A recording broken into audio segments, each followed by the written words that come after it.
तर नमस्कार मंडळी, आता चतुर्थी जवळ येतात. आमचं पक्वाची शाही गेलेली आहे. हे बघा, बघू शकता पूर्णपणे अशी गेली आहे. आम्ही आता पक्वा देऊ जातो. आता बघूया काय देतात ते. काकांसोबत मी राहते. चला तर खय देऊचं डिसाईड झाला आणि आम्ही गेलो निवजे गावात. वस्तूला हेच बेकार झालो हा. येतात कसे लोक यांच्याकडे पक्वास देव काय हो.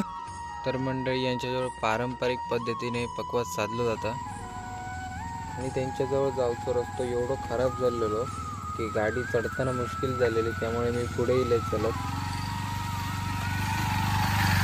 तर मंडळी, तुमचं पण पक्वास देऊचा साधू तर त्यांच्याजवळ नक्की द्या. निवचे हरिजनवाडी जाधव यांच्याजवळ. तर नमस्कार मंडळी, आता चतुर्थी जवळ येतात. आमचं पक्वाची शाही गेलेली आहे.